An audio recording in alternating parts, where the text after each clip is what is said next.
Finally, in today's episode number 19, it took us 19 episodes to get to a brewery of a that was beer. Like our first choice. Yeah, the first beer we've ever tried on the actual show. We have to go back and fact check that, but it's at least our top 3 beers that we've ever tried. Wolf Hollow. It's no S at the end of Wolves. It's Wolf Hollow. Then it would be Wolves. Wolves. Wait, no.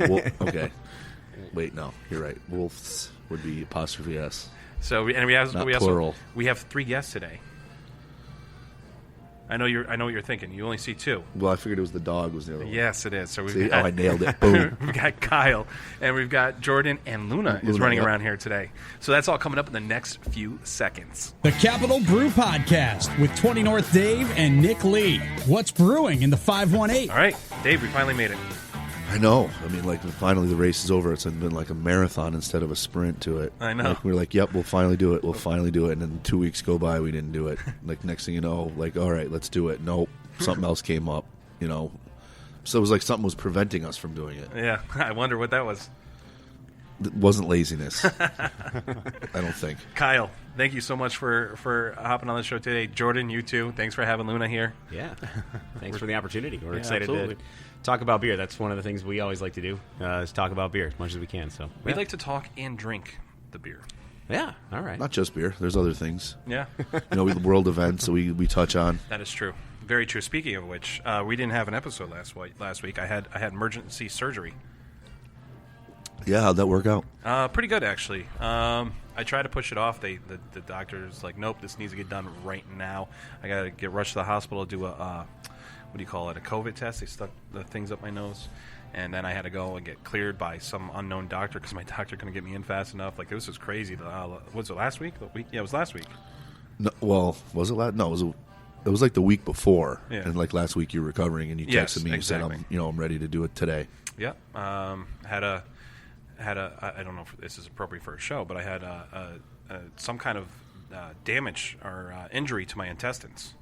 And I had a tear in my intestines, and they were asking me, like, what happened to you? Whoa. Like, what did you do? Like you fell or... Yeah. You know, something I was like, got I have hit. no idea. No clue. Yeah. Eating light bulbs again or something Yeah. like that. Something You know. along those Nails. lines, yeah. So, yeah. But the point is you're better. You made I'm better. it. You I'm look all great, better. man. Thank you. I You appreciate know, it. we would never... See, maybe that was somebody trying to interrupt this episode. Wow. They're really working hard. Well, believe it or like, I don't know if you remember, a couple months ago, I had the health issue, and I was in and out of the hospital. It was all related. Oh, really? Yep. Well, So I'm glad for that to be taken care of. I'm glad to be here today. I'm glad hopefully to be that's it. at Wolf Hollow, yeah, and not to be in pain. Yes? Did they give you pills or you just... They did, but I didn't. I still have the majority of them. Did they stitch you? Like, If you there's don't want the stitches? rest of them, I'm right here. So. There's lots of takers. What I do is I kind of hold on to them for, like, an emergency, but I think at some point, yeah, they're going to have to. I'm not going to use them. Lots of takers. Yep. So we got the Super Bowl coming up. That's right. It seems like it's not as big a deal as it has been in the past, I think, because of what's happened. Yeah. Yeah, with COVID going on, and then seeing Tom Brady yet again. And you realize that it's the first time ever that a team is at home for a Super Bowl. I know. Of course, it's Tom Brady. A couple, yeah. Right, it would be, right? I mean, if it was of going to course. be Why would it anybody, be it would be him. Yep. I wanted exactly. so bad a couple years for the Giants to go to the Super Bowl when the Super Bowl was at Giants Stadium. I wanted the Giants to be the first team to do that. Well, unfortunately, it was Tom Brady, of course. Yep. Yeah, and I heard on the radio today they're not going to let the Buccaneers shoot off the cannons when they score. Oh, really? Yeah, because they always Because do it's supposed in to the be- home stadium, Right, right? it's supposed And to be so a neutral the NFL site. said, yeah, you can't do it because because it's supposed to be a neutral game. Yep. Yeah, Do it for both teams. yeah, right. Shoot off the cannons all the way. Yeah. Who do you got? I don't know. I think that Kansas City's got too much. I agree with that. I think Kansas City. I would take Kansas City maybe 21-11. Wow, actually, that's specific. I wouldn't have So gone you on take that the limb. under too, because I think the over under set at like 54 right now. Wait, can you even do 11? You can't do 11. Yes, you can. You have to do no. There's probably a way. There's not a way. To get 11?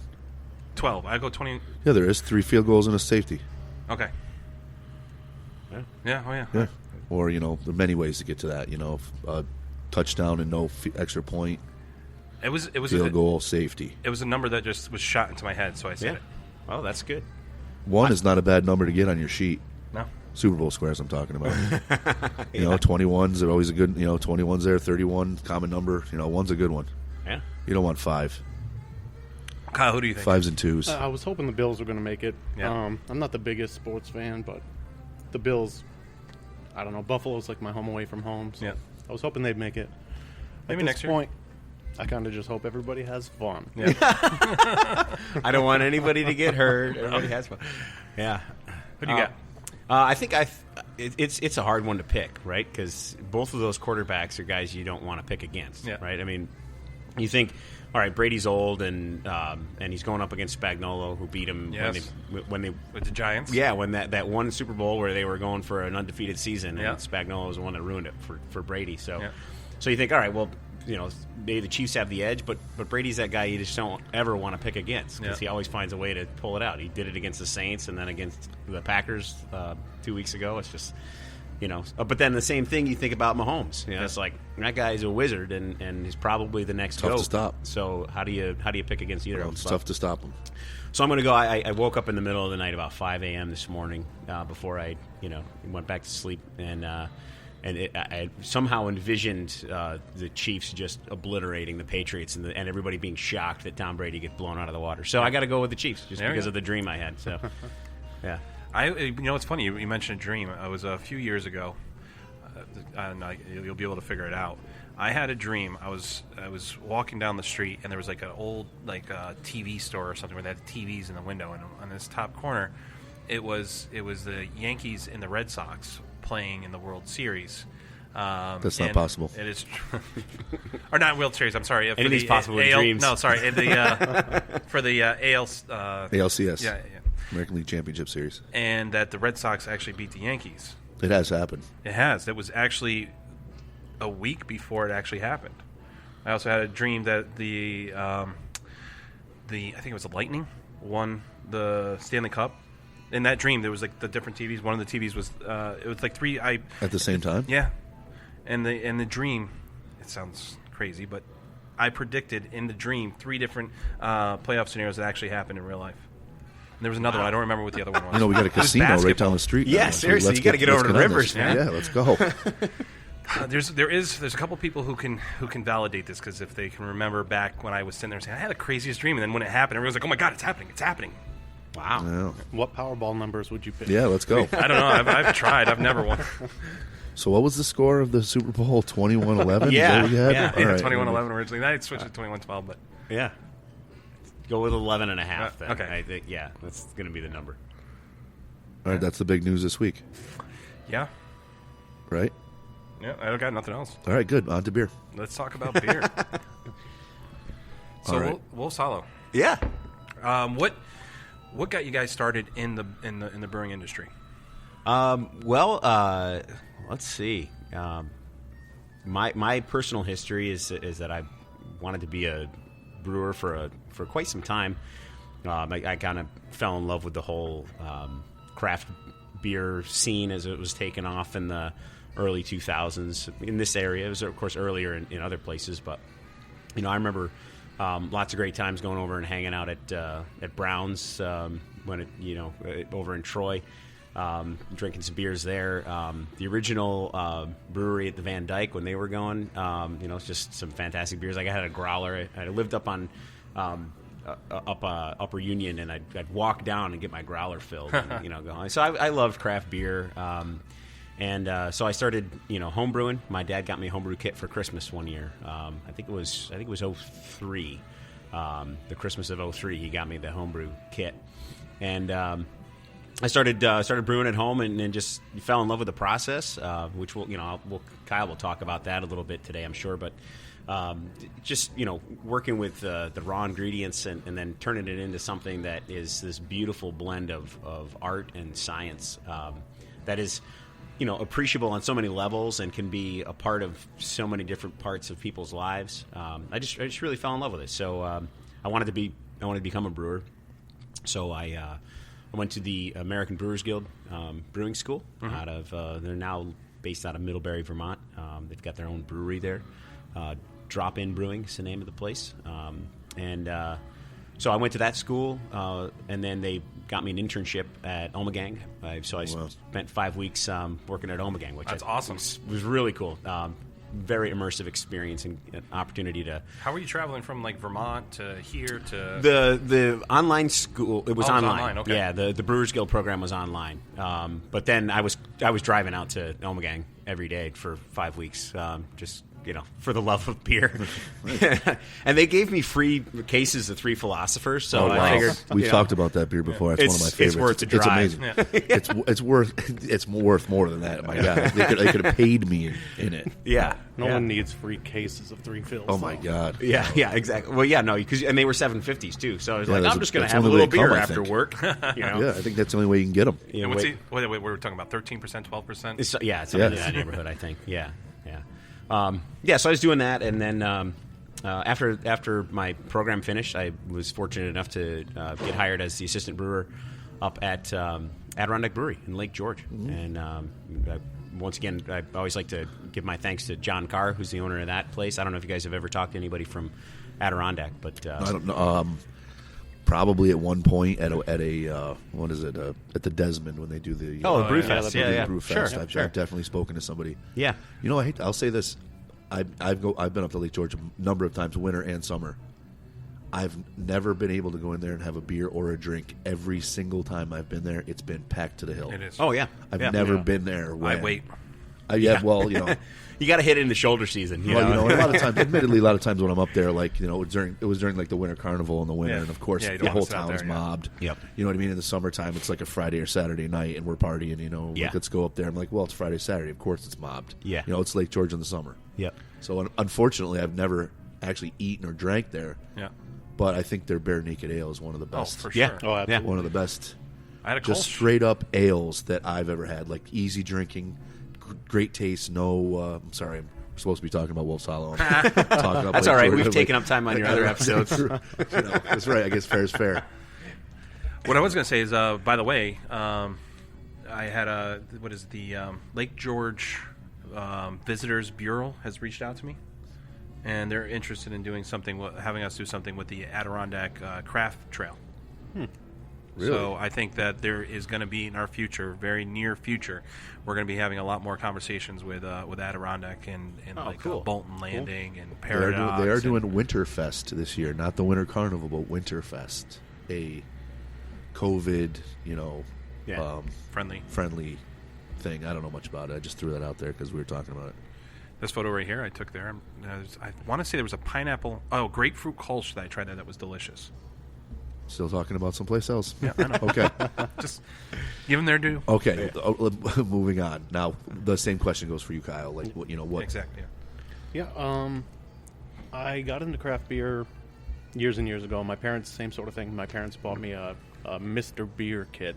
Hear And, that, Bob? You got a shot. Okay, that was third. Yeah. Yeah, and I played around with that for a while. I left the military, left college, and was looking for something.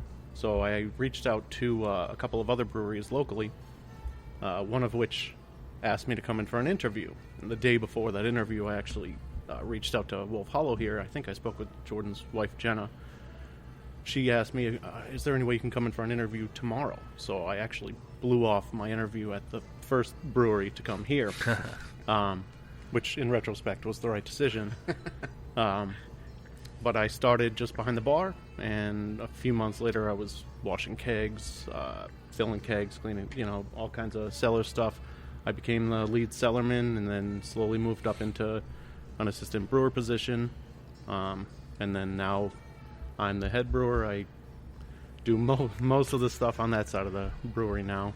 I started in a much smaller situation, and I thought about going to school at SCCC to go through the program that they have here. Which is excellent, I understand. I've heard the same, and I asked Jordan, I said, hey, do you think I should go for this? And he had said, I think you're going to learn more hands-on, just doing your thing here, and I absolutely agree. Looking back, there's a lot of stuff that you can't learn looking at a screen or reading from a book. So For sure. Definitely. Have you ever had the opportunity to meet Rich? Yeah, absolutely. Yeah, great guy. Rich is a great guy. Yeah. He Rich knows from, more about beer now. Frog Alley, right? Yep. Yeah. He'll Oh, wow. forget more about beer than Yeah. I'll ever know. Yeah, he's about pretty beer. amazing. We've had him on. Yeah. When we were over at Frog Alley, yeah, he knows his stuff. They Thank both God. do, as a matter of fact. I mean, not just Rich. Thank God we had to mic him up for the podcast because when you have conversations. Excuse me. What? No, Rich is a great guy, and by the way, I don't know if it's new or what. I tried their strawberry milkshake IPA recently. Oh, really? Phenomenal! It was really good. I don't even really like strawberry. Nice. Sorry, want to throw that in. Still talking about Other breweries. So we're still talking about some other breweries' beer. Okay. All right. So now we've gotten basically both how you learned and what got you into it. Now I guess we should taste a couple beers, and I guess the tasting process. Kyle actually has to go and do some work, and I was hoping he could give us a little bit of an insight of what he's about to do because they're actually brewing today. All right. Well, let's do that. That sounds awesome. Yeah, what I was going to do, I'm going to start a brew today. I'm brewing a pale ale today.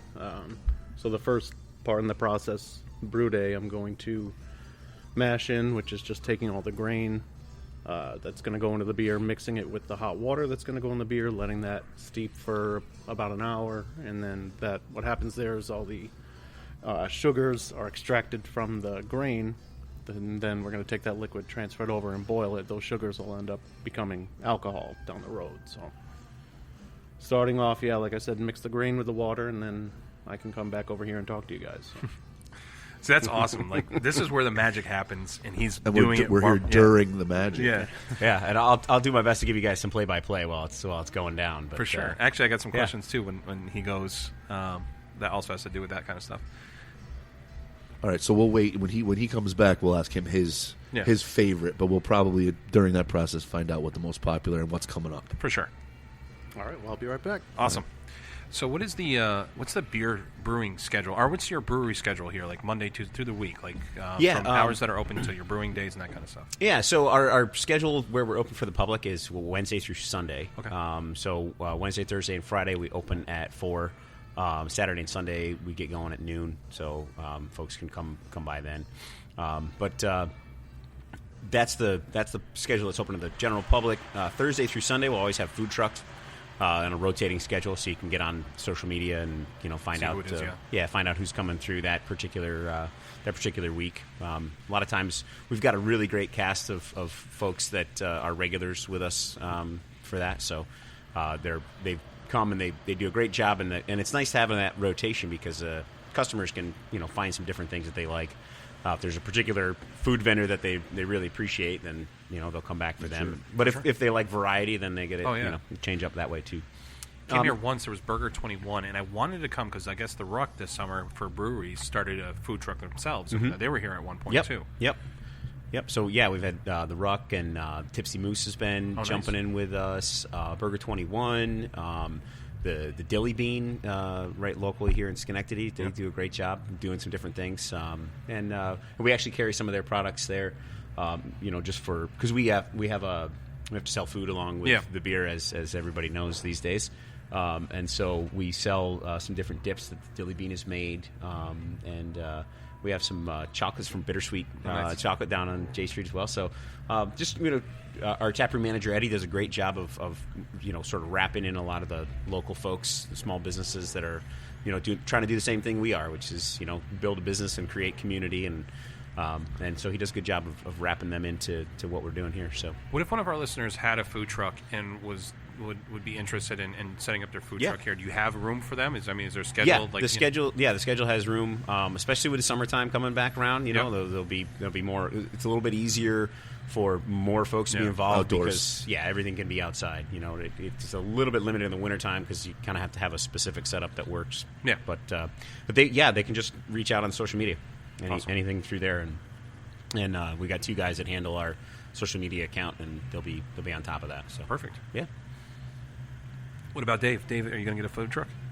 Are we going to have 20 North Wings here at Wolf Hollow anytime soon? I don't think so. That would I don't be think fun. Eric's up for that. What if you just got like a table and like a one of those fryers, and you just sent down like Eric for the day? Yeah, right. Just sent down Eric for the day. Listen to that when you hear listen to that recording and see if that makes sense. It's a great idea. Don't get me wrong. Yeah. Fryers can be tough. Dealing with dragging them around. You obviously got to set them up for propane. You can't run natural gas. You know what I mean? Like, you got to empty the fryer if you're traveling because you don't want hot fryer oil sloshing all over the back of your truck. Nope. So it can be.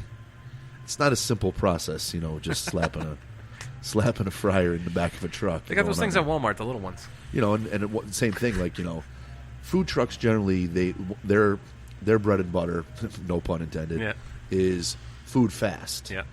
They're going to get a big line of people. They don't want people to wait. So generally everything is ready to go. Yeah. The steak sandwiches are already hot. All they got to do is scoop it onto a bun. Corn dogs are already cooked. I'm just using a couple examples. You got stuff in a steam table that's hot and ready to go. You can just load it up. Here you go. Take the money and out they go. Yeah. You got 10 people waiting for wings. You got 2 fryers back there. Yeah. Somebody's going to be waiting 40 minutes. Yeah. It just, unfortunately, that's not something that really lends itself to food truck. You could do it. Obviously, you go to carnivals and fairs, and they got fryers up the yin-yang. Yep. But, once again, you got to wait. You guys know good wings are going to take you no less than 15 minutes. And I'm sure there's got to be some kind of special license, and you got to pay probably special taxes. Well, no more than any health department would deal with any other food truck. It's it's just wings doesn't really lend itself to ease of food truck business. Yeah. It's a great idea too because nobody really does it, but I think that's why. Yeah. Unless you can figure out how to fry wings in 5 minutes. Air fryer. Yeah, I guess so. Or I don't think they're as good. I think they make fryers that are pressure fryers where you can. You put a lid on it, and it cooks it in less time. But that sounds like a disaster waiting to happen. Yes, that's why. That's why you don't see that. Boston. So I'd love it too. I'd love to come down here and eat wings and drink great beer. But I guess I'll have to do the reverse. Go get this beer and eat wings there. There you go. That works. And a lot of times you can at 20 North. Almost always we get Wolf Hollow Hollow beer over there. We try to always keep at least one on because that's we got you guys and we got Mad Jack. Our 2 mainstay local beers that we always try to keep on. We gotta get you more taps. Yeah, once again, that's not that easy always. Well, anyway, enough about that. So let's say this, because these 2 items are going to be the same. Which we should try whichever item we decide to go with first. So let's say, what's the most popular beer? Our most popular beer. If I had to guess, District 6. That's I think probably second. I think our most popular is the Amber. Yeah, I was gonna say. Yeah. Or Wolf Hollow. Yeah. Okay. Now, see, I think most of the public has had both of those. What do you say? Even though, that's the most popular, but I've had it. You've had it. Yep. You've had both those. Yep. I've had both those. Maybe we should, for everybody, maybe we should do something that's a little different. Yeah. The next most popular one. Actually, here in the tap room would be our Camp Out Stout. Okay. That's a beer that we sell a little bit out wholesale to some of our draft accounts, but it's a nitro stout. Yep. So we're limited because a lot of places, if they have a nitro line, it's got to be always Guinness. Right. Well, you can split. I'm fairly certain you can run several kegs off the one nitro tank. You just got to split. Right. Yeah, but they oftentimes they won't have the faucet, and that is very true. Guinness is genius. They build the whole thing like from the ground up, so you can't take it apart and put something else on it. Yeah. So it's like jerks. Okay, so let's. What do you say we try that one? I'm down. Yeah. Today I think we'll end up trying several. More than our usual 3 or whatever. Yeah. What do you say we give it a shot? I want to. All right, let's do Sounds it. Good. I'll pour up some stouts. Just like I said, just a little taste. It's a very nice shirt. I actually got this for Christmas from my fiance, the love of my life. I got this from my girlfriend. It's pretty sweet. Yeah. That's a flannel. It is. LL Bean. I don't think so. Land's End. Pretty good. Thank you. These are almost like little jars where you get like jam. Yes. Right? Like marmalade. Marmalade.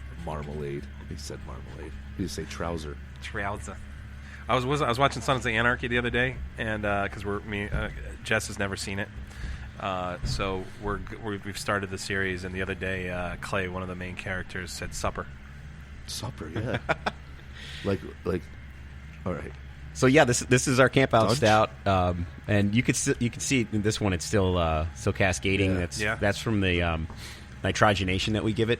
So it's got a little bit of CO2 in it, but then we've got a process where we'll add some nitrogen into the tank as well. And Kyle's got that down to a science. He does a great job every time, and it comes out. It's just this nice, thick, foamy head, and then it's just a creamy mouthfeel. I think, and we've talked about that before. Velvety. I think the nitrogen has the smaller bubbles, Yep. so it makes it like a Yeah, velvety, velvet. like creamier texture. Yeah. But Have you now ever- that you said this is a dry Irish stout, Yeah. Yep. what makes it dry as opposed to like a Guinness? Actually, this is modeled. Guinness is a dry Is stout it? as well. Okay. Yeah. All right. Yep. See? So it's Now modeled after that. We learned that today. Yeah, Guinness so- is a dry stout. Yeah, dry, it just means that it does. We try to get as little residual sweetness as possible. And how do you do that? Just based on the malts that we use and fermentation temperature. Our yeast is really good at sort of chewing up all the Getting sugars. all the sugar out of there. Yep. It's called attenuation, where it attenuates down. Our yeast is very consistent. Does a good job of attenuating out almost the same every time. It's just a really consistent, good yeast, and so it pulls out all that sweetness, and you're left with just a dry roastiness. We have a little bit of a couple of other malts that leave a little bit of body behind, and it's just easy drinking. And it's only 4.5%, so it's a beer that's sessionable. You can drink it all day, and you're still having a stout. So the joke is you get a sober up, you have a stout. Well, it's a misconception a lot of people have that Guinness, because it's darker and what people consider heavier, which it's not, that it has more alcohol. Yeah. Like I think if you ask the regular lay Yep. drinker, they would always assume that Guinness, as I understand it, has one of the lowest Yeah. alcohol contents of most beers that you'd see on a draft line. Yep. Just out of curiosity, I mean, would you ever switch out the nitrogen or the nitro for hydrogen? Not hydrogen, helium, and then call it like a what do you call it? Maybe somewhere over the rainbow stout. See, maybe this is where we can edit some stuff. Like really. What do they call Munchkins? A Munchkin stout? Yeah, there you go. Right, and we can pair up with Dunkin' Donut. Oh wait, somebody already did that. I was gonna say we could get Dunkin' Donut Munchkins in there. Oh yeah, Kyle would love that idea. He just have people walking around the brewery with high pitched voices. I seen it on a video. That's the only reason why I brought it up. I've seen it with that it as well. I've seen a brewery they put helium into their beer, and it made everybody talk as funny. you take sips of it. Yeah. That's hilarious. That wouldn't really happen. I don't think. No. And apparently they did. You're not breathing it in. Sorry. We got to try it. We'll call it the Capital Brew Stout. I think I'd rather have nitrous. Yes. Yeah. That'd be sucking it. Yes. Malt. Yep. That's what I go for. Put some nitrous in there. I've got some dust there in the back. Oh boy. All right, sorry for that bad joke. I had something to say. All right, so you talked about the roastiness of. So I've noticed with your beers, even your Midnight Dreary IPA, which by the way that's what we had, and it was on. We did a podcast with Kevin McClurkin and Jay Hunter. Oh yeah. The we barbecue had podcast. it when we were over at 151. We had we had it at Kevin's house when we did the Oh, barbecue. was that it? Okay, when we had we had nice. those poppers, and I almost lost my lips on because they were so hot. I paired that I think with my meatloaf. Oh, it's probably good yeah. there. And it was Yeah. I had a smoked meatloaf, and that went great. With Oh it. yeah. I think you and I would. talked about it. Yep. We were like, what would you do? Yeah. Yeah, definitely. No, that's a great pairing. Yeah. That's where we had the jalapeno. Beer, Yeah, that's so. I got a Back Barn. No, it wasn't Back Barn. No, I'm sorry. Back Barn had a jalapeno beer that I tried, but no, I got a smoked Pilsner from Rare Form, and I paired it with Jay Hunter's jalapeno poppers. Oh, nice. That went phenomenal. Really good together. Yeah. Once the poppers cool down. Oh no, it wasn't temperature hot. It was hot. I mean, Oh, really? Yeah, you got to be careful when you prepare them. Like, you got to make sure all the inside is out, all the seeds are out of there. And if you're not careful, they can be hot. Man, we're gonna get off topic here real quick, but Obviously. have you guys seen We Are the Champions on Netflix? They have like it's basically a Netflix series where there's just these weird competitions, and one of them is this pepper eating contest. And there's this guy known as Smoking Ed. He invented the Carolina Reaper, like a dragon pepper. Like he cross-pollinated peppers to get hotter peppers. Mm-hmm. Well, he has a hot sauce company called Pucker Butt peppers. Yeah. Sounds great. That makes me want to go right out and buy it. Yeah, that's my. I've got 3 bottles of it. Of course. Three different flavors, including his hottest that he has. Yeah. Does it live up to the name? I haven't tried it That's yet. the big question. You're going to have to do it you're going to do it live on a show. I'm going to do it on video tonight. I think I'm going to. There's a new taco place in Troy called Taco Libre, Taco Libre, and I'm going to bring those 3 hot peppers. I'm going to try 3 different tacos with these different hot sauces on it. I'm going to do it on a Facebook Live. Nice. Maybe I should do it on the Capital Podcast Facebook Live. Yeah, if you want to, that's no problem. But don't think I'm going to eat any of that. Well, I do have a barbecue sauce for you that I want to give to you as a gift. Absolutely. But I keep forgetting to bring it That's to you. all right. We'll see each other. That's no big deal. I ate a Carolina Reaper here one day, and that was one of the biggest mistakes I've Yeah, ever I mean, made. it's just craziness. I mean, like, I'd rather. I'm not going to go into what I'd rather do, but yeah, I'm not that was so fun to witness, by the way. It was not. It was I've never not fun. seen somebody salivate like that before. It Oh, was yeah, impressive. Yeah. I'm not much of a hot pepper eater. I mean, I eat them. It's fine. I like spicy. I like hot sauces. I love hot sauces. So I travel all over. I go to, I have a video out there in Texas. There's a hot sauce that's called The Source, and there's a place called Torchy Tacos in Texas. And so what they'll do is they'll make a hot sauce as hot as they can make it. And I guess The Source is like extract of like the 4 hottest peppers in the world. Mm-hmm. It's like $100 an ounce for a bottle of The Source, a small little ounce bottle. So I went there, and he basically told me, so we make our own hot sauce, and then to give it that extra kick, we'll put so many drops of the Source into their hot sauces. And I said, because I was trying, so he brought me their hottest hot sauce that they had at the moment. He's like, yeah, this is it. He's like, but really, if you want to try it, you want to kick up the heat. He's like, I have it in the safe in the back. It's the Source. He's like, I'll bring it out and we'll put it on your food. So first I dropped it into the hot sauce that they had. And I took a toothpick and I mixed it up and I put it on top of my taco and I ate it. I was like, yeah, that's hot. And then they really took another toothpick and he dipped it into the bottle and we completely wiped it inside. I just ate it on and then eventually the very last thing I did is I took the toothpick, dipped it in, and just right off the toothpick. So that video's out there. Nice. You want people to watch that, right? Well, that's on my personal Facebook page. Okay. I might put it on now that we've talked about it, maybe I'll put it on our Capital Brew Podcast Facebook. Or maybe on our website. Go ahead. All right. What's the name of our show? Capital Brew. Is it the Capital Brew Podcast? The Capital Brew Podcast. Is this going to be on the final? Well, if you also if you just type in Capital Brew Podcast, I bought 2 domains, about the Capital Brew Podcast and Capital Brew Podcast. So if you go to either one, it's going to bring you to our website. That's what I thought. Hopefully I'll remember that next one when somebody asks me what it is. Yes. Dave has Very embarrassing. patrons come up to him and say, hey, what's the name of the podcast? And I was like, well, I don't know. That's awesome. Ask me easier questions. Like, what do we do? Like, drink beer. Like waffle fries. I can handle that. All right, waffle fries. All right, so to get back to on track, one of the things that we discussed, and I think somebody asked us recently on a podcast, what's your favorite beer that you've tried, and what's your favorite brewery? And I said, well, favorite brewery would have to be Wolf Hollow for me, because I think you do, like, there is a definitely English style to your beers, even your IPAs. There's just a more of a maltier flavor. It's not over. It's like there's a nice mix of malt and hop. Yeah. Where a lot of times, like, you get an IPA, it's very hoppy or whatever. So right. I think that is that something that you've tried to do, is to bring that English flavor into most of your beers, or? Yeah, I think just the short answer is we've always striven for balance.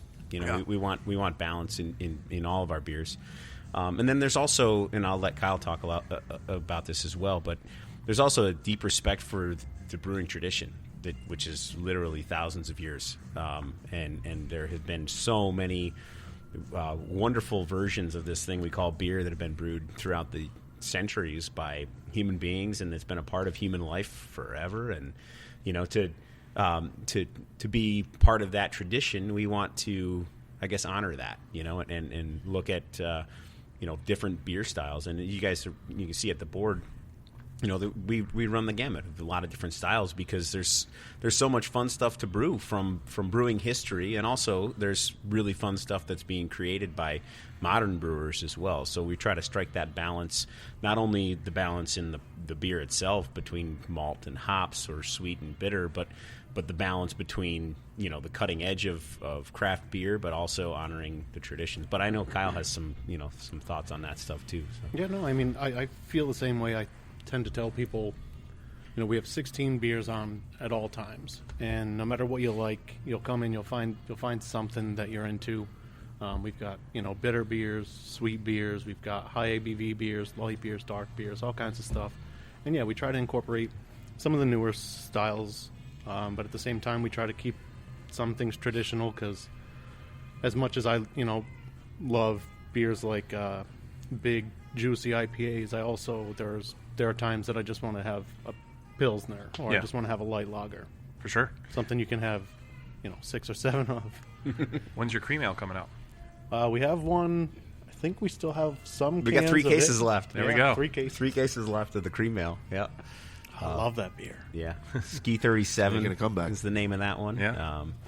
And that's to honor the folks up at Ski Venture. I don't know, you guys are familiar with Ski Venture up here up on the hill. It's a little like locally owned. It was like a community owned ski hill. Oh, really? With a rope tow, and that's You're not.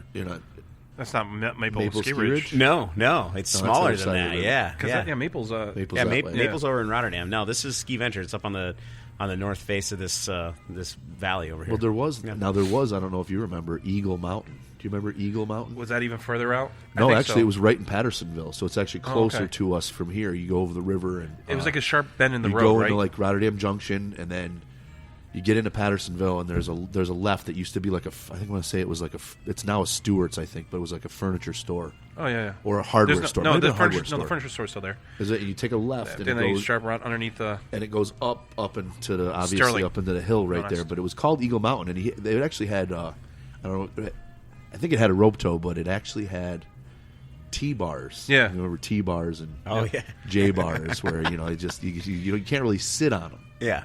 Like everybody would try to sit, and the spring Oh, yeah. wasn't strong enough. They'd end up sitting. The spring would come down, and they'd fall off, and everybody would be annoyed because they're in the way, and then you got to get the heck out of the way. And I was there. Actually, was on it one time, and I was heavier than my friend, and we were on the T-bar, and I got caught in a rut and like started to get pulled back. So the spring got fully, and we were kids. We were probably like 13 or 14, and the bar got pulled back. Oh, and I fell off. And my friend was really light. I mean, it launched him like right up. It just launched him. I remember him being like airborne, like both skis, like spread eagle, crashing into the thing. I'm like, oh yeah, because we were like, you got to be heavy enough to actually do it. The two of us were heavy enough on the J bar, but not one of us. It's probably the dog. Yeah. It's Yeah. Anyway, but yeah, Eagle Mountain. I'm sure it's closed, but they had like a nice little lodge, and they actually had like 4 or 5 trails at least. Like Maple Ski Ridge was basically just a. I vaguely remember. Like I Fix. said, I remember there was like a road, and it would take a sharp turn, but there was like what looked like a driveway, and I think the driveway was to the. So if you kept turning around the bend, you would miss the turn because it looked like it was somebody's driveway. I can't remember that well. It was like it was a long time ago. I was probably like 14. I vaguely It was remember. a long time ago. Yeah, Anyway, I've yet to ski up at Ski Venture, but I have been told by multiple sources that a lot of people will go with their families and they just stay at the bottom and they drink while their families are skiing. So most Great of the time, idea. it's apparently Wolf Hollow beer as Yeah. well. Awesome. Good So for you Kyle guys. can't wait to go skiing. Yeah, I can't Yeah. wait. It's at the slopes, meaning none. All right, so I guess we've got the most popular. The top 3 most popular. Yep. Most Now Hollow I guess we can go with. Do you want to go with favorites, or do you guys want to go with what's coming out soon? Let's say let's go with their heart and soul next. Okay. All right. Who wants to go first? I mean, I can tell you that What's your My- like your favorite? What you really you're proud of? I guess you might say. Yeah. the biggest- yeah. So people come in, and whenever I'm behind the bar, or even if I'm brewing, customers come in, and that's one of the first questions they'll ask is what's your favorite, because they want to drink what the brewer is drinking. I tend to say my favorite changes quite a bit depending on the time of the year, how hot it is, how cold it is. But I usually say that Camp Out Stout is my favorite. I think it's the best beer that we brew. It's super approachable, and it's like Jordan was saying. For a stout, it's 4.5%. You can have a million of them. So I tend to say that's the best beer we brew. Well, great. Well, you picked one we just drank. Yeah. Awesome. Now we get no sample. Great. Jeez. That being said, the other one that sticks out is definitely the Pilsner. Foothills Pils is a super drinkable Pilsner, and it's another beer that you can have. At the end of the day, you can have 4 or 5 of them.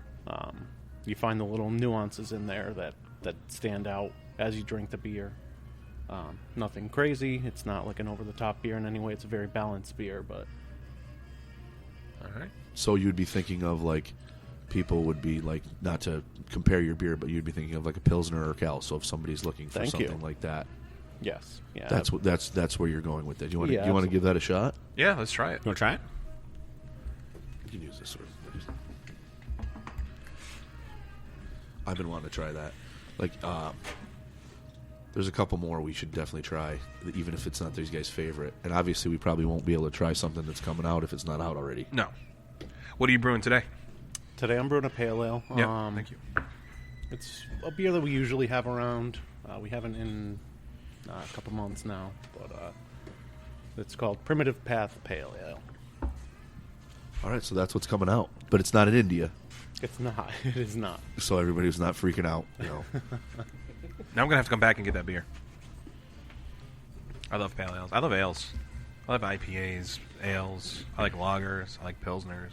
we get it. You like beer. Yeah. Stouts and porters are probably my least favorite. Really. Our porter is another beer that stands out in my mind. It's super, for what it is. It's a bigger beer. It's 6.9, usually 6.97%. But people that like dark beers tend to love that beer. So Yeah. Which one is that? the porter, number 9, Lock 9 Porter. I'll be bringing that to my girlfriend tonight. That's one that we'll have too. Like that'll be one that sometimes is on draft, and also we'll get it. That's like, see, I didn't realize it was a vanilla coffee porter. There's two. When I look at, okay, so it is a okay. See, That's 9 a.m. Yeah, that's the seasonal version. We do that in the wintertime. No, that threw me totally off. The regular Lock 9 we keep on year round, and we've been surprised by the performance of that beer in warm weather. There's a large portion of our clientele that'll come in that have sort of built a cult following for the Lock 9 Porter, and then we have a handful of accounts that keep it on draft year round. Yeah. And it's like, middle of July, they're ordering a keg of porter, and because they want to have that dark beer, and it's become something that people have, really developed a following with. So, well, especially you. I mean, you like I said, your beers tend to be a little bit on the darker side. You tend to have a little bit of a style, and I think if you're going to go and you're going to come here and you're going to get a beer, you're going to want a dark beer. It's something you do very, very well. Plus, dark beers go great with like beef, like burgers, stuff like that. So yeah. What about chicken wings? Chicken wings. I'm just messing with you. Sorry, just fucking with you. I'd eat with anything. I don't care. Now I do like this. I like this as like when you're saying some sort of seasonal beer. Obviously, something like this is awesome in the summertime. This Pilsner is what I'm talking about. Yeah, and Kyle totally stole that from me. This is one of my favorite beers. So he jumped on that one before I could. But Was this going to be your favorite? This was going to be my favorite. Yeah, damn. This is the beer that I will. This is the beer that I take home the most. When I'm taking home beer. This is the beer that I get done. So what I do for the company now is I'm our sales manager. So I'm out on the road. Talking to folks, like Dave out at accounts, and doing that all day. It's all Eric. and I get back here, after the day, and I just want a beer. That's the one I grab. Awesome. Or if I'm going to be home, grilling outside or something like that, I want a growler of this to go with that. So how smart is that as from a sales aspect to be able to sell a product that you are behind, that you produce, that also sells itself? Oh yeah, I mean it's so the good brewing handles most of the. Oh yeah, no, it's amazing. We've seen that even through the pandemic that we've all been dealing with, especially in this industry. Yeah, it's been really hard hit to to go out and to see how all the restaurants are being impacted, the bars, and just to watch them struggle and have a difficult time with stuff. Some folks are thriving, which is cool to see, and that's awesome. But even through this, it's been amazing to see that people are still looking for our beer. It's not. Of course, we've taken a hit like everybody else has, and it's been a challenge in a number of different ways. We've had to adapt and change throughout this whole process. But it's been cool. Like even just this week, we've got a couple of folks that just reached out to us that. We haven't really done a whole lot of reaching out to them because we've been focused on all the other stuff that we've got going on, and messages are coming in. Hey, can we get some Wolf Hollow beer? And that's amazing. And it's it's a testament, I think, to our community here, the folks that come out and support us and drink the beer here, and then go out and ask for it at other places. But it's also, I think, a testament to the product and the consistency. As you guys know, Kyle does a great job because you're drinking this beer, and it's been awesome. That was what I used to do for the company, and to be able to hand it over to somebody that I know and I trust, and just to. And I know that he really cares about the product on a deeper level than he's just working and clocking hours. He's here because he loves beer, and he loves making something that he's proud of and wants to take a glass and set it in front of somebody and say, hey, look what we've got. So what has been the biggest adaptation that you've done during COVID that's helped you survive the best? Well, I mean, what do you think has had the what's, if you were to give somebody else advice, what could they have done during COVID? We were very fortunate. I think probably the biggest thing was making use of our outdoor space. Okay. We're very blessed here at this place to have fantastic space. We got on this property about 6 acres of it is just this stretch right here that goes out to the back and goes out towards some ponds and stuff. And I was just going to say, I right before I left the house, I thought to grab my drone. I was like, you know what, I'm going to bring my drone. I'm going to get some aerial footage for the blog and stuff like that. Yeah. And I was like, no, there won't be anything to shoot. And I get here, and it's just beautiful, the snow and the trees. I'm like, Winter what are you Wonderland. doing? Yeah. We've had some drones doing some footage of the property. It's so we're fortunate with the property, and then when everything sort of was reopening, they allowed us to use our outdoor space without a lot of application restrictions. We just essentially had to draw a picture and send it into the liquor authority, and so that was really helpful because it allowed us to then create a space that sprawls out and creates a lot of room for people, and to create a space that was comfortable for everybody, because as you guys know, everybody's got varying levels of comfort with this whole thing. About some people aren't as concerned, other people really don't want to be around anyone at all, and so we've had a number of our customers tell us over the last few months that this is a place that they feel really safe going, and so we've been fortunate in that way. I think kind of to tack onto that, I think personally the other big thing that we had going for us was we built an online store where people could come pick stuff up, or we could even deliver beer. Connor, our social media guy, and Eddie, our taproom manager, both did a killer job putting that together. And people, like Jordan said, there are varying degrees of comfort with certain situations right now. So if someone just wants to pull up in front of the door, we run beer out to them. They're comfortable doing that. It's a way to continue to get our beer out there. So. Awesome. What's the address to that online store? I think it's wolfhollow.com. I want to say it's /products. But you can find it relatively easily. You can find if you go to our website, wolfhollowbrewing.com, there's a link there that says. Yep. And I think we're still able to do home delivery.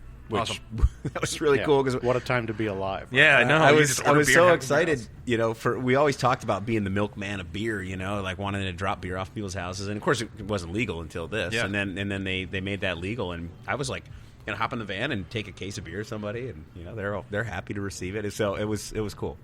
It was still going on actually. So if anybody wants. If anybody would like a visit from me, and I also bring beer, they just have to go to the store. How far will you go? We've gone with deliveries as far as Troy. We've been to Troy with deliveries. Yep. We've had some up near close to Saratoga, down into Albany, and out to Gloversville, Johnstown way. So awesome. Yeah, I think we've been super fortunate through all this stuff. Like Jordan said, I think it's a testament to the beer itself, how much we all care about this, and also just no matter how crappy things get out there, people want to get drunk. So that's not changing. Like, people's consumption of alcohol didn't change. It went up. It went up. It went from one aspect to another. Yeah. Like you guys were saying, the greatest thing is you're selling beer, people come down, they want to drink it. Well, okay, if they can't come down or they can't stay here, you're still selling beer. I mean, growlers are great. I don't know if you guys did. I assume you did crowlers. Yep, we just got a crowler machine. Not too You know, long I mean, ago. that's a great thing. You know, crowler's like 2 pints, right? 32 ounces. Yep, 2 pints. You know, that's a great thing because sometimes people they crack a growler or something. They don't want to drink it all at once. Well, you know, if you're like, well, if I'm not going to drink it today or tomorrow, I'm saying it's not going to be too fresh. Yeah. Mm-hmm. But like a crowler, I'm like, you're going to finish a crowler. Perfect. Yeah. You know, Yeah. you're going to, you know, there's no getting around that. And you know, like you just people will come to get beer. You know what I mean? If they can't hang out, that's fine. They'll definitely if they want their beer. Yep. They'll definitely come out and get it, and you guys made it available. You know what my favorite thing about crowlers are? I know it's kind of off topic. Ooh, hello. Is like I have a couple friends that they'll have a crowler of something they want me to try, and I'll have a crowler of something I want them to try. So we'll get together, and basically you're drinking 2 beers. Like I'll split my crowler with you. You split your crowler with me. Yeah. Yeah. And I Oh, love it works perfectly. Yeah. Like Dave said, a lot of the time you don't want to drink 4 pints of a beer. So if you want to split a crowler with somebody, you each have a pint. Then you bring a crowler, I bring one, and There you we go. each have 2 beers. Yeah. Luna, what do you think about that? You like crowlers? Good dog. Actually, Pilsner is her first beer. Yep. Nice. Yeah, I brought her here the first weekend we had her, and it was a Father's Day celebration. We were outside, and I had a pint glass of Pilsner, and I was playing cornhole, and I set the Pilsner down, and this little puppy that we had just adopted was over there drinking out of my Pilsner. I was like, wow, she's a good girl. And what was that organization again? We got her from For the Love of Labs. Awesome. Yeah. And do they have a website or anything? I'm sure they do. My wife did the whole thing, so I don't So know just the Google- specifics. yeah. But yeah, it's For the Love of Labs, and she's a great dog, and they do great work from what I can tell. Yeah. So yeah, Awesome. Now they're in big trouble. The SPCA is going to come out here because you're feeding beers to dogs. yeah. getting them drunk. So, well, my dog, probably the first thing he consumed at our house was the cord to the space heater that I had, I had brought up. I was getting ready to put away because it was in June. I think we got him. Yeah. Beer's got to be healthier than that. Yeah, for sure. Well, now we know the favorites. What's new? Well, we were just saying he's brewing the We know that. the pale ale. We But know what's the one that we can favorites. try? But we have to do the Scotch Ale. I mean, like, Yeah. I can't not try that. Well, no, trust me, we'll drink other beers. We definitely have to do that. So, If somebody was to come in right now, what's the newest beer that got added to that bar or to that board? The newest beer that we have right now is actually not written up here. We just canned some beer on Monday, and one of the fermenters we canned a raspberry sour out of, and there was a little bit left after we ran out of labels, so I kegged a little bit of that. Excuse me. So that's going to be the newest. I mean, I know a guy here, so if you guys wanted to try that, I could probably. That's up to you. it's up to you. But like you said, there's definitely some that if you want to try it, we can try it. I'm all about it. I'm all about. Well, I that think if we're Scotch going ale. to be drinking a 10.3% alcohol, we'll probably skip that one and maybe bring one home. Whatever you want to do, I'm easy. Yeah. You know, and I will say this. I know we mentioned it. For those of you who want to come out and have a lot of different choices and not just be, different versions of IPAs or pale ales, and they try to mask it by this and that, but they're all essentially IPAs. If you want to come and get a real choice of beers, this is the place to do it. You've got everything: Belgian white, a lager, porter, stouts. You do have a couple IPAs, but I mean, you've literally covered every I'm looking at it right now. Yeah, basic style of beer there is, and there's a good mixture. Like you got 2 IPAs, you've got like 3 or 4 ales and different styles. You got a white ale, you got the brown ale, you've got the amber ale, you've got the blonde ale. You've got the Kolsch. You got a sour ale up there. You've got the Scottish ale. You got porters. You got stouts. You got pilsners, lagers. You got everything up there. You're running the gamut. And if people I know have a tendency like we go to this brewery and all they got is 7 beers that are essentially very similar and a couple beers off to the side. Not here. Mm-hmm. Nope, you're getting everything. That's great choices. Do you ever find that? Maybe because that was one of the problems we talked to that Frog Alley ran into in the beginning is that they had so many different styles of beers and so many. Well, they had like 40 some odd taps, but they had a lot of different. Do you find that you find that it may be a little confusing to some of your, or do you think that to your consumers, or do you think that that you're kind of playing to the different niches? Yeah, go ahead.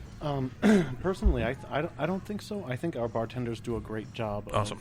When somebody comes in the door, what do you usually drink? If it seems intimidating at all, what do you usually drink? What are the flavors you're looking for? Our bartenders tend to do a really good job of if you're into this, then maybe you'll like one of our, whatever beer it is. That's one of the things that Rich brought up, is that people were going to the bartenders, even the bartenders were getting a little, because they had, like I said, 40 some odd. Right. And they had to tone it down a little bit. Yeah, well, we try to meet with our entire staff relatively often, and anytime new beer comes out, we'll sit down with everyone. We'll all taste it together. We'll go over the tasting notes, which is super interesting because we'll often even hear new things from our taproom staff that we wouldn't have even, put together. But then it makes it easier for them to be able to relay this information to the customer coming in and say, well, personally, I like, whatever beer. So what I drink when I'm here is, and they find something that fits for them. So. Awesome.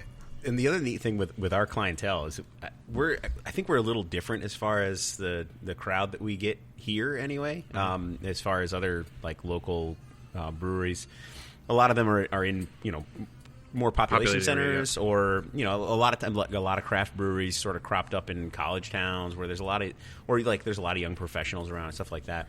We're different out here. So what we found with our clientele is there's a good portion of them that once they find their beer, that's their thing, and they just do it religiously. Which is why we have 10 mainstays. Yeah. It's of the 16 that we have, 10 of them we always have, and we tried with those to cover that range right off the bat and say, all right, well, these are the ones that'll cover most things, and then we can fill the rest of the gaps in with the other draft lines. And we've found that there are customers that are loyal to all of those that come in.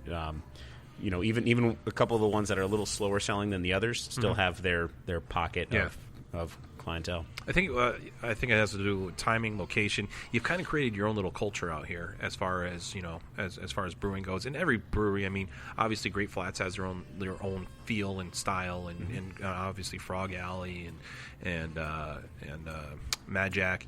But you guys, you're kind of on that fringe. Again, you have your own little culture out here. It has its own little flavor that you just can't find anywhere else, I think. Yeah. Especially the choices. I don't know if you guys remember this. Saranac, which is Matt's Brewing Company, and they would have the Black and Tan, like the 12-pack during the Christmas season. Yeah. And this is kind of what it reminds me of, because it had everything across the board. They had a porter, they had a stout, Old Fezziwig. I love that beer. What's it? They had a Pilsner, they had a amber ale, they had a lager. You know what I mean? They had everything like that, and that's kind of what I hope you don't feel bad about me comparing you to Saranac beer. No, he loves Matt Brewing. It seems like that because they managed to cover all their bases with an ale, a Pilsner, a porter, a stout, a couple different things, and they were actually really good beers. But I don't know if you remember. Do you remember they made a beer called Black Forest? Yes. Yeah. Yes. Do you ever see that anymore? I just happened to think of that. I don't think so. That was one of my favorite beers. At a place I worked at in the early 2000s. That was on, and it was a. Did it have a bear on the cover? It had it had blue, had a wasn't picture. It was dark blue. It was black, I think, actually. Yeah. It was, and it had a little picture of like a snapshot of the woods and like a pond or it was had like a little river running through it. I think some trees. I mean, I think Saranac always does that on all their stuff now because it's obviously they're upstate. But I want to say it was Black Forest had a and somebody told me it was actually a recipe from some other brewery. There was a small brewery that went out of business, and they sold their recipe. I never looked it up. Oh, really? But yeah, the original Black Forest recipe, some old timer at that time, I was young, said that Black Forest recipe was actually from another brewery, and they bought the recipe and renamed it. Yeah. Oh, that's cool. Yeah, and that was a good beer. That was fantastic. And I don't remember. It wasn't a stout. I want to say it was like a porter, but it wasn't a porter. Yeah, I think it was a black ale. I think it was. I think that's actually what it was. I think it was a black ale, but it never said it. Yep.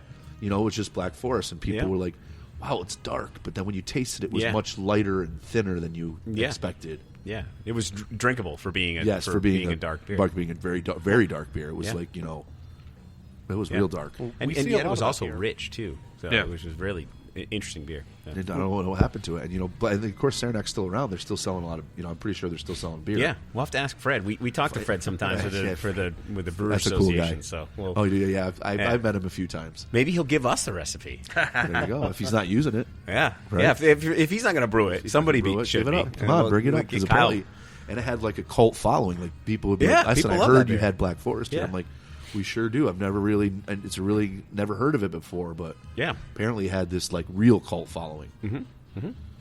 Okay. What do you say we try the Scotch Ale finally? Yeah, Tiny Tartan.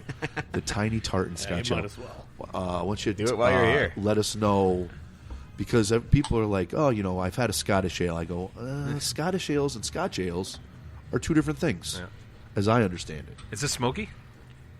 No, No. we don't use any smoked malt in this particular A one. Scottish ale is something like a certain, like a Bellhaven. They make a Scottish ale, but this actually has Scotch. So yeah, this one we use some oak spirals that will soak in whiskey. But see, I'm not really familiar with Yeah. Scotch ales or Scottish for that matter. But there is no adding of the actual Scotch to the recipe. The only Scotch comes from the barrels. Yeah, in this case, I mean, you could do it a whole bunch of different ways. But typically, there's a handful of different Scottish styles. This one falls in the wee heavy category. Wait, see, now you're screwing me up here. Like when I was I just want to get it right. Davidson Brothers, a very popular, one of the first brew pubs I ever, like in the whole area. I mean, it was like open in the 90s, I want to say. Yeah.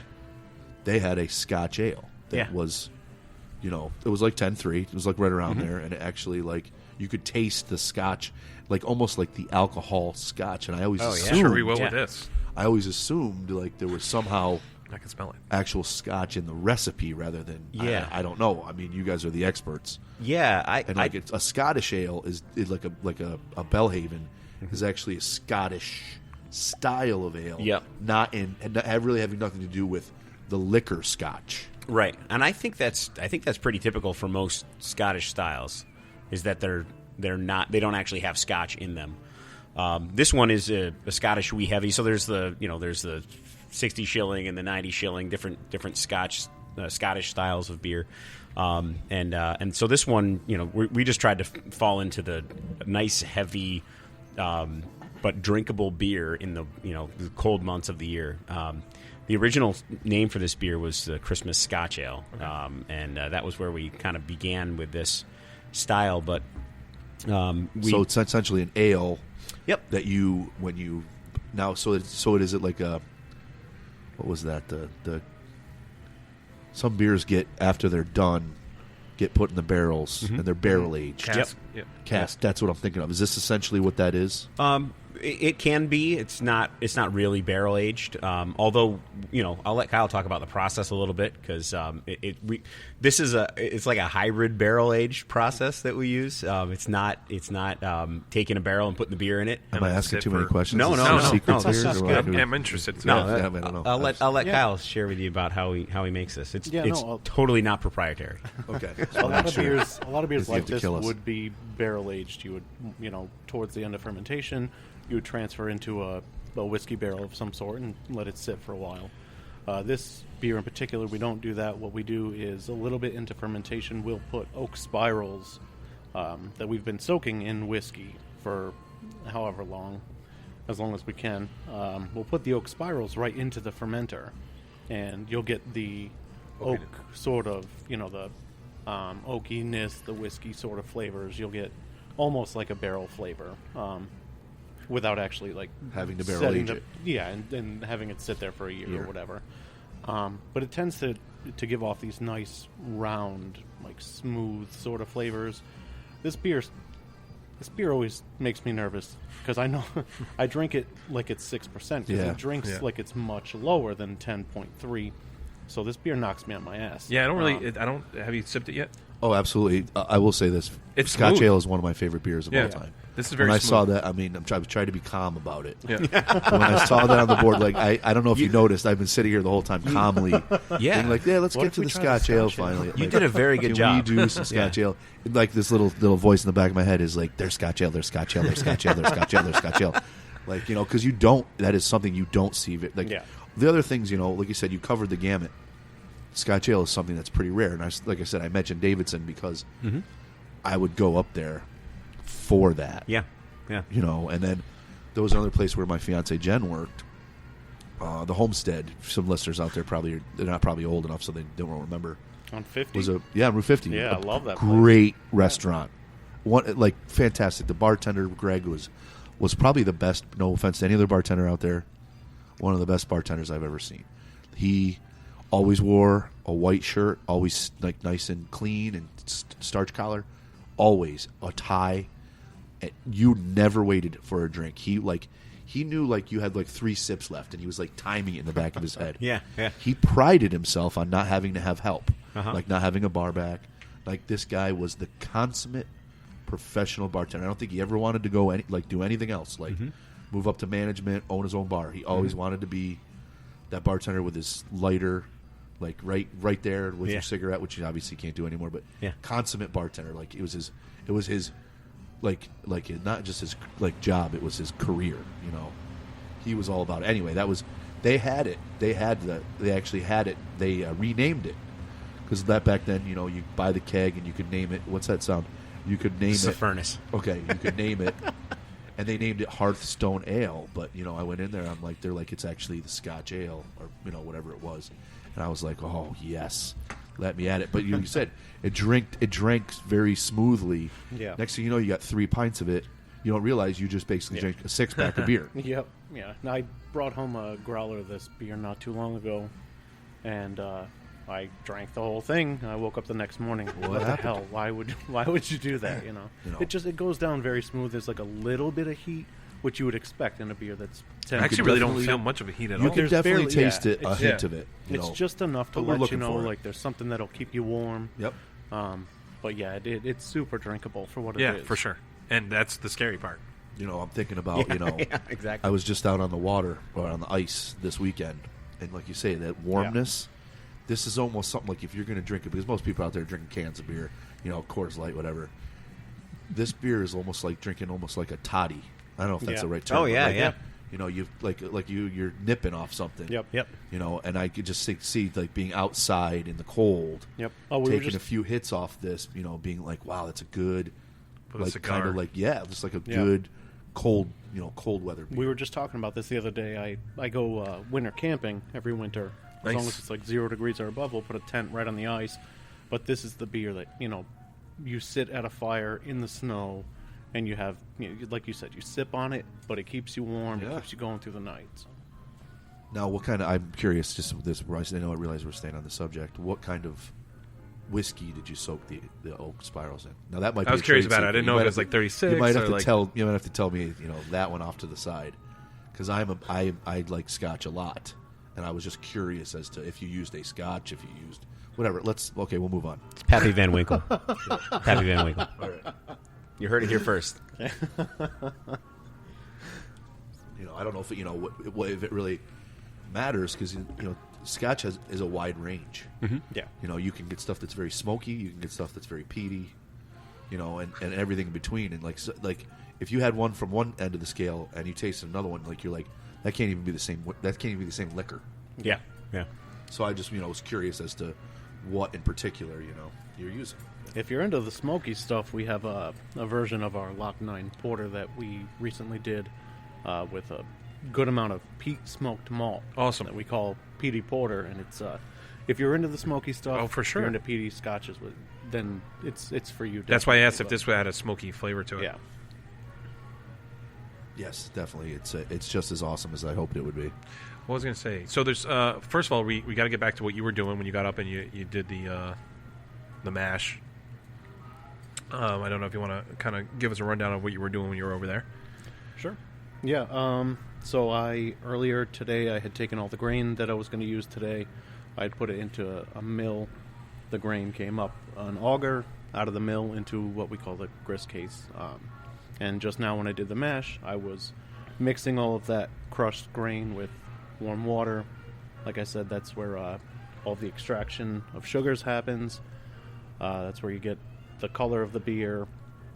So in a few minutes here, I'm going to take the liquid that's left, and I'm gonna put water on the top through some like misting rings, essentially. And I'm going to force that liquid that's still left there out of the bottom of the mash tun.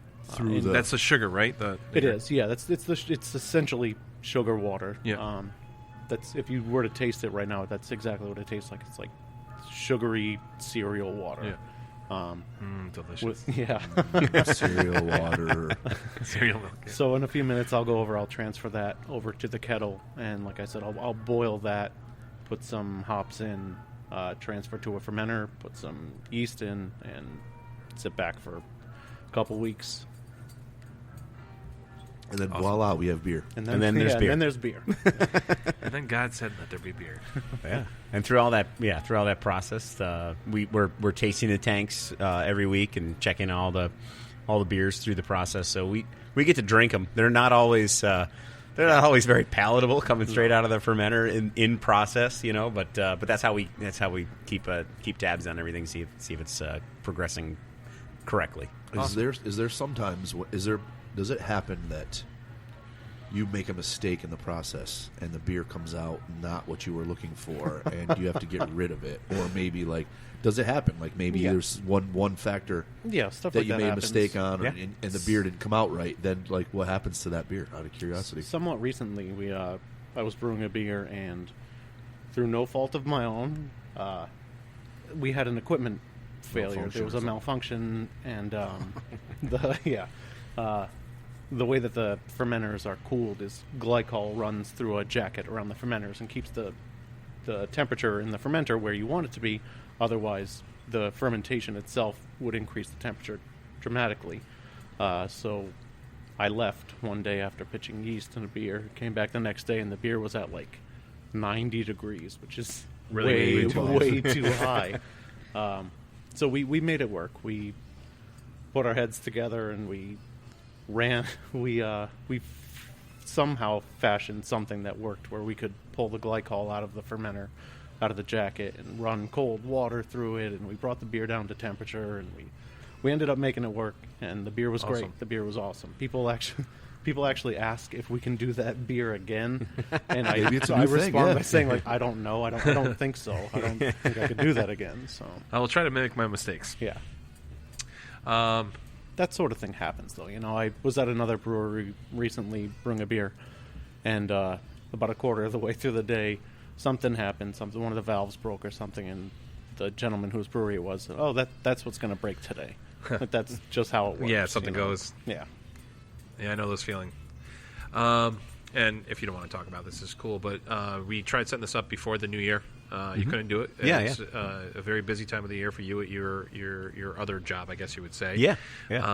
You are, I would say, a religious man. No. Yes, I'm a pastor of a church, actually. That's actually kind of that's pretty cool. How much does that play into this? Because this is obviously pretty successful, and I didn't know if one world collided with the other world, and if it influenced or. No, it's actually it's amazing to me how similar they really are. Yeah. So I'm a pastor of a church up in West Glenville on West Glenville Road. It's called West Glenville Reformed Church. So I'm a reverend minister of Word and Sacrament in the Reformed Church in America. Yep. And I serve a congregation up there full of just wonderful regular folks. And so the for us at the church, the whole thing is bringing people in and making them feel welcome and making them feel cared for and giving them support in whatever they need. And then the same thing actually happens here. We welcome our customers in, and we want to create a community here as well. And so this is a community around beer. That's a community around a faith life and church. And it's just it's amazing to me how similar they really have Same become. thing, different name. Yeah. And we have a handful of our customers here call this Beer Church. You know, they're like, this is where they come. They come weekly, and they come and they spend time with their close friends. And when somebody needs help, they tell them about it, and and it creates that community. So, no, it's amazing. And then there's quite a fair bit of overlap as well. Oh, for sure. Yeah, there's a whole bunch of folks at the church that'll come down here and have their little meetings down here and hang out, and then vice versa. There's a handful of people that are members of the church or are part of the congregation because they came here first. Yeah. So it's a really neat mix. Awesome. Yeah.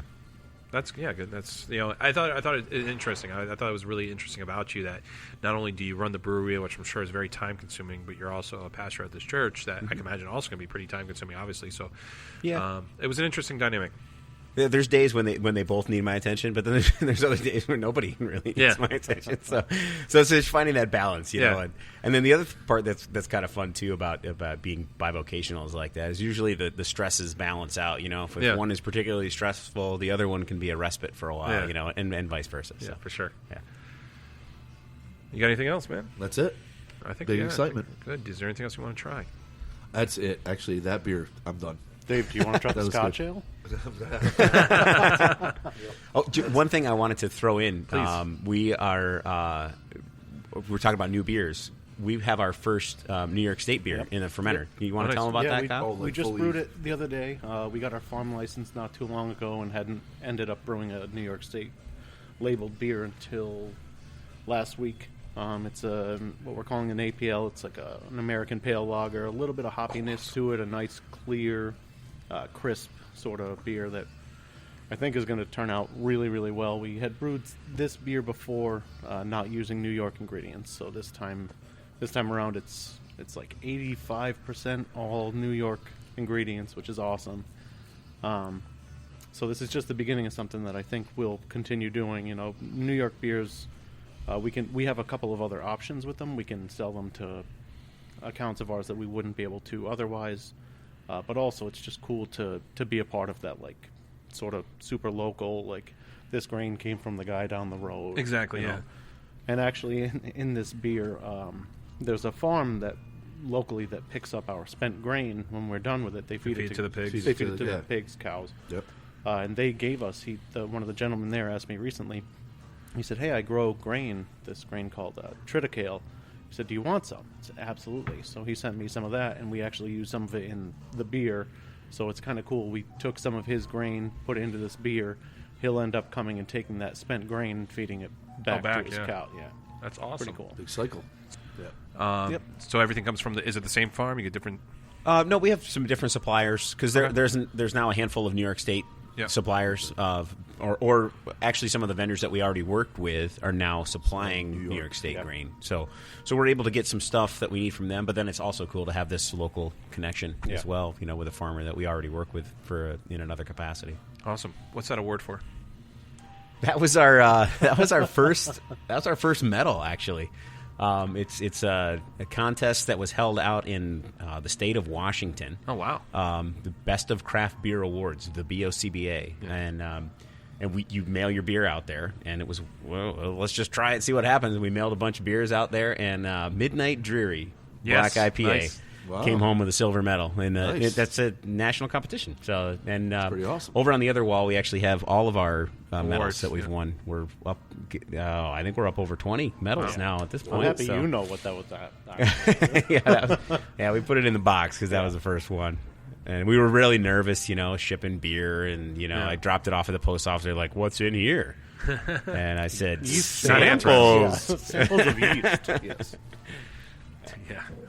Liquid barley soup, right? Hot soup. Yeah, exactly. Or cold barley, whatever it goes.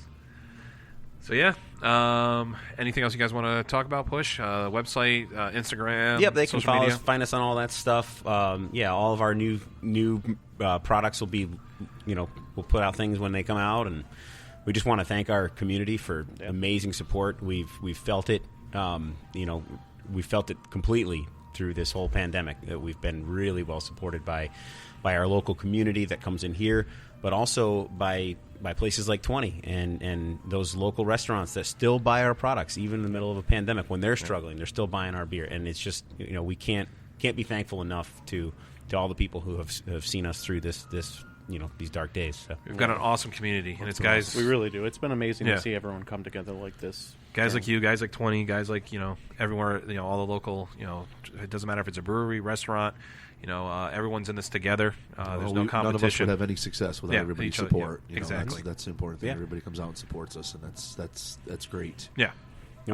We thank you guys for what you're doing too. Yeah. For giving us an opportunity to be here and share with you about what we're doing, and for getting all the good news out about the other local brews. It's great. So thanks for doing that for our community. Awesome. That's what we're here for. Yeah. All right, guys. And free beer. Free beer, free food, Scotch great Ale. conversations. I want to point out. This basically is our podcast. This is like the motto for our podcast, Above Your Bar. Yeah. It says, "All right, my happiest hours are spent with 3 or 4 old friends in old clothes, tramping together and putting up in small pubs, talking over beer." Putting up. I don't like that. C.S. Lewis, though, you can't really argue with him, right? I don't like the way he writes. Yeah. I take it back. I hate that saying. No, all right. One more time. My happiest hours are spent with 3 or 4 old friends in old clothes, tramping together and putting up in small pubs, talking over beer. C.S. Lewis. No, seriously, that line. I think that's the reason why this whole podcast exists, and also because of the difficult times that we're going through right now. Is what finally pushed Dave and I, who actually talked about this for years, finally pushed us over the edge to start this podcast. So, thank you so much for being one of the destinations where we get with 3 or 4 friends and talk over beer. Yeah. Well, Thanks, thank you guys. We appreciate the opportunity. Awesome. Until next time, thank you for listening.